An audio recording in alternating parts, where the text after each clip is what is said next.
Hey everyone, it's Coach Matt over here, Primal Athlete Training Center, www.primalatc.com. Continuing our conversation that's been going on here for the past few weeks, where you guys are leaving questions for me under the YouTube videos, and every day I'm making a new video for you, giving you an answer. Now, today's question is based off of a video we did the other day, which is called Speed and Acceleration in the Throwing Circle, Shot Put, and Discus. Now, we got a question that was left underneath that video on YouTube, got emailed to me right to my phone from a guy named Chris Caruth 95. And Chris says, how do you increase your speed through the circle? I've been throwing discus for 2 years, and I seem to stop getting faster and throwing the same distance every time, and I am practicing every day but not moving any faster. Well, Chris, to answer your question, the thing that you have to think of is the old saying, where the shortest distance or the fastest way between 2 points is a straight line.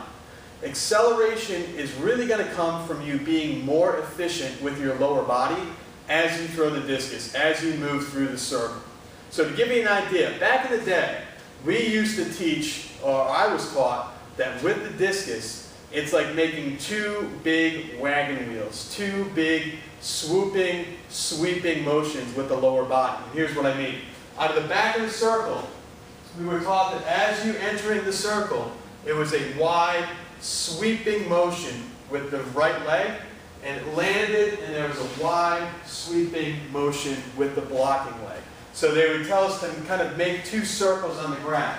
One here, big circle, one there, big circle. So you're taking these 2 big, sweeping steps with your feet.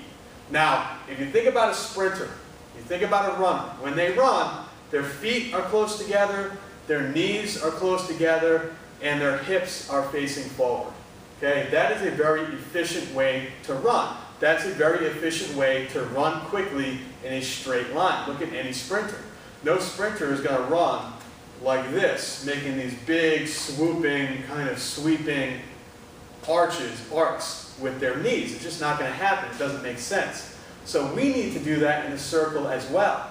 So when you come out of the back of the circle, instead of making these 2 big steps, these 2 big wide steps, you want to really try to, as you enter in the circle, you want to pinch your knees together and get your feet close as you drive into zero support.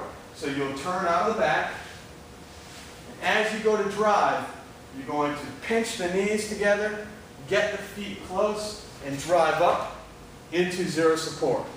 So knees together, feet together, drive up into zero support. Now, that's the first part. That eliminates that first wide, sweeping arc. The second one is after we land out of zero support, we're running through that circle, we're bounding through that circle, both feet are in the air. As soon as that right foot touches down, you're going to bring your knee and bring your feet together again into that mirror turn here. Now this is a lot quicker than that, okay? So when you combine those 2 things together, okay, let me back these up a little bit. Make sure you can see this. When you drive those 2 together, you drive out of the back, pinch the knees together, pinch the knees together. Out of the back, you pinch the knees together. In the front, you pinch the knees together. Pinch the knees, pinch the knees.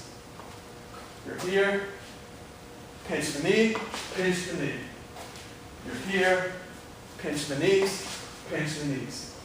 Because we're turning those 2 big sweeping, loopy motions into a drive, into a run, it's going to be much faster to get to the front of the circle.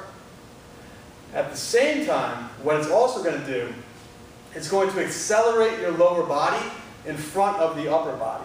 So when you land in that power position, your upper body will be back. You'll have the discus back behind the hip, you'll have your weight back over that power leg, and you'll have a good center of gravity so that you're not landing in the middle. Your legs move faster than your upper body. That way, it's going to keep the discus back, and you're able to put more torque and more power into that throw. Guys, Coach Matt, Primal Athlete Training Center, end of a very long day of training here in the gym. I'm sweaty, it's hot. We are moving in about 3 days into an air-conditioned facility, which is going to be pretty nice. So make sure, guys, we're not going to stop doing these videos even if or even when we move. We're going to be answering these questions for you the entire time. So if you have questions, comments, agree, disagree, make sure, keep the conversation going. Leave a comment in the YouTube video. It gets emailed to me, which I get right on my phone. And at the end of a long day of training, we'll come in here, answer your questions, and help you become a better thrower every single day. Hope to hear from you soon.